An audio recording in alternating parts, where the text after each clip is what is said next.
Seorang warga Bandar Lampung dirawat di ruang isolasi karena terpapar COVID-19 subvarian Omicron XBB.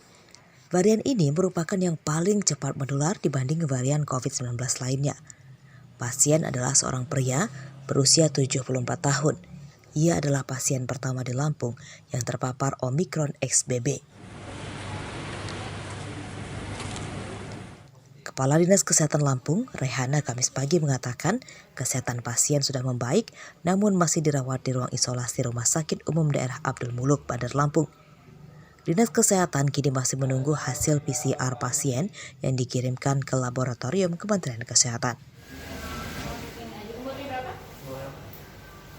Itu sejauh ini perkembangannya bagaimana? Alhamdulillah pasien tersebut sudah sembuh, usia laki-laki 74 tahun dari Kota Bandar Lampung. Asal Kota Bandar Ya, Lampung. sudah sehat. Kondisinya seperti apa, Bun? Ya biasa Gejalanya? gejala ringan aja, nggak ada gejala yang berat. Penanganannya sama dengan Sama aja, apalagi gejalanya ringan dan bahkan tidak bergejala. Ya, jadi setiap pasien yang positif dengan PCR itu bila CT value-nya kurang 25, kita pasti kirim ke Jakarta untuk diperiksa whole genome sequencing (WGS). Nah, ketemu di situ nanti. Kalau kita tidak bisa mendeteksi, kita hanya PCR. Yang bisa mendeteksi itu adalah Chemcast. Ya.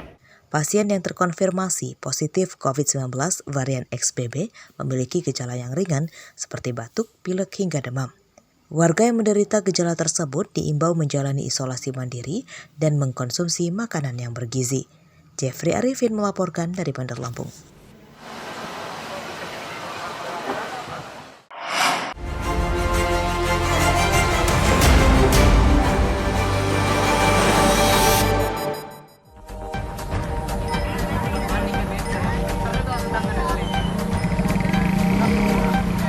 Dua kereta api batubara rangkaian panjang atau babaranjang bertabrakan di dekat stasiun Rengas, Desa Bangunsari, Kecamatan Bekri, Lampung Tengah, Senin pagi. Sebagian gerbong kereta api yang menuju Sumatera Selatan terpental dan keluar dari rel. Kecelakaan terjadi karena kedua kereta masuk ke jalur rel yang sama dekat stasiun Rengas, Lampung Tengah. Kereta api tujuan Sumatera Selatan tanpa muatan parkir menunggu kereta melintas. Namun dari arah berlawanan, kereta muatan batubara malah masuk ke jalur yang sama, yakni jalur 1. Tabrakan pun tak terhindarkan. Tidak ada korban jiwa akibat musibah ini, namun 4 orang terluka. Mereka yakni 2 masinis dan 2 asisten masinis dari kedua kereta yang bertabrakan. Keempat korban dievakuasi ke rumah sakit di Bandar Lampung. Penyebab tabrakan kereta dalam penyelidikan. Apakah faktor kelalaian masinis atau pengatur lintasan? Tahap awal penanganan, PT KAI fokus mengevakuasi kedua kereta yang bertabrakan supaya jalur rel kereta api bisa dilalui.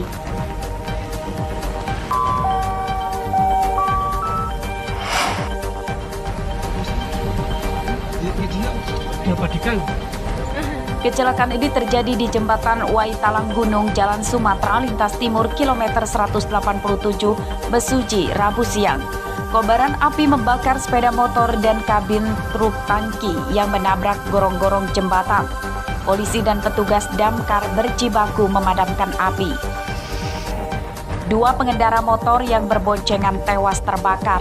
Korban bernama Iskandar, 44 tahun, warga Simpang Pematang, Mesuji, dan anak perempuannya berusia 2 tahun bernama Zia Lakwita Fazila. Kecelakaan bermula ketika truk tangki yang sedang melaju dari Tulang Bawang menuju Sumatera Selatan menabrak motor dari lawan arah akibat gagal menyalip mobil. Motor terseret truk sejauh 500 meter hingga menimbulkan percikan api. Truk terhenti setelah menabrak gorong-gorong dan kedua kendaraan tertabrak berikut penumpang motor. Kecelakaan ini sempat menimbulkan kemacetan arus lalu lintas sepanjang ratusan meter.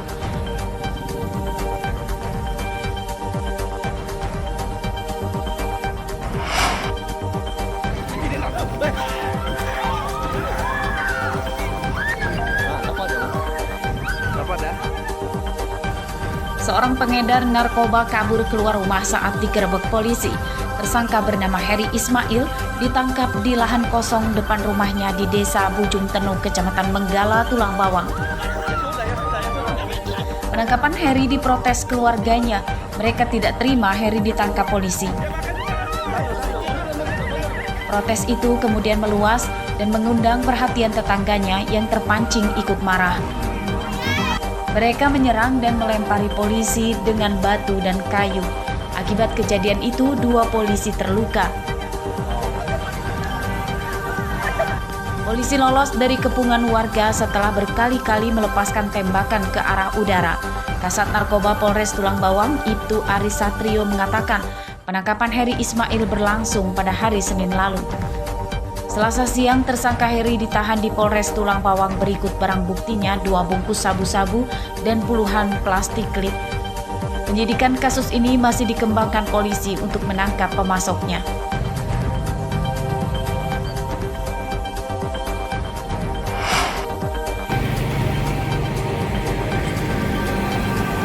Kawanan perampok bersenjata api menyatroni agen ATM Mini di Kelurahan Labuan Dalam, Kecamatan Tanjung Senang, Bandar Lampung, Jumat malam. Pelaku datang ke agen ATM Mini ini awalnya menyamar sebagai konsumen. Pelaku berjumlah 2 orang. Saat situasi sedang sepi, salah satu pelaku menodongkan senjata api ke kasir dan satunya merampas uang tunai di meja kasir berjumlah 18 juta rupiah. Pelaku sempat akan menggeledah tas kasir namun batal setelah korban mengatakan tidak ada uangnya. Perampokan ATM Mini di Lampung kian marak terjadi. Minggu 30 Oktober lalu, perampokan ATM Mini terjadi di Natar, Lampung Selatan yang tak jauh dari perbatasan. Pelakunya juga 2 orang dan membawa senjata api. Modus pelaku awalnya menyamar sebagai konsumen dan menodong kasir serta merampas uang belasan juta rupiah. Perampok ATM Mini di 2 TKP itu belum ada yang ditangkap polisi.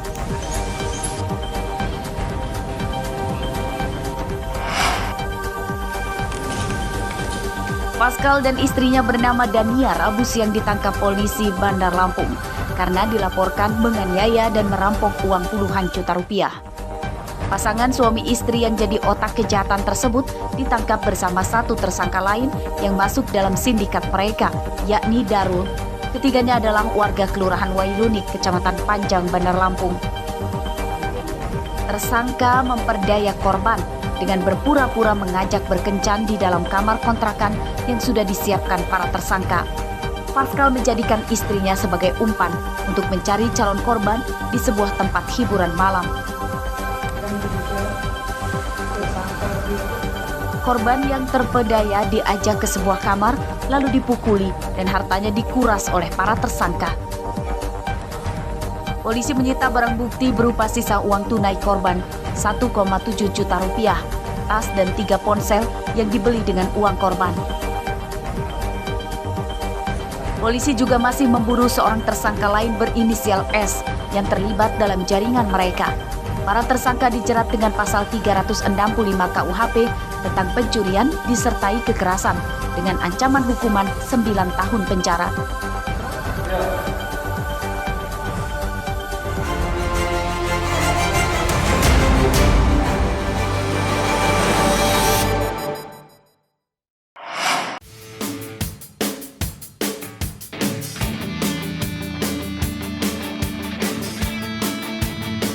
Kini kami ajak pemirsa mengunjungi wisata air terjun Curug Tujuh di Desa Marga Jaya, Kecamatan Selagai Lingga, Kabupaten Lampung Tengah.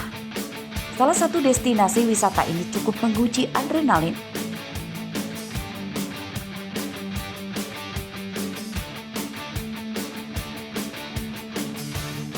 Pengunjung hanya bisa menggunakan kendaraan bermotor dari dusun paling ujung. Perjalanan cukup menguras tenaga karena melewati jalan setapak dan sebagian jalan licin. Pengunjung yang menggunakan motor disarankan untuk berhati-hati. Pengunjung juga bisa menggunakan jasa pemandu warga setempat.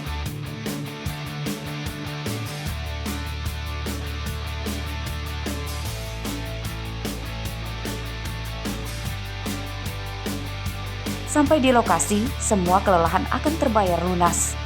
Pemandangan yang masih alami dan air terjun memanjakan mata pengunjung. Apalagi, pengunjung tidak dipungut biaya masuk, hanya membayar uang parkir saja.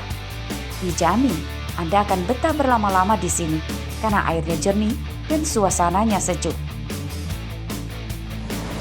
Curug Tujuh ini sangat alami ya. Tentunya sangat menarik untuk para wisatawan. Walaupun sih keadaan jalannya menantang, tapi kan sangat bagus dan keren begitu. Kalau yang biasa-biasa yang di kota-kota itu sudah nggak heran begitu kan.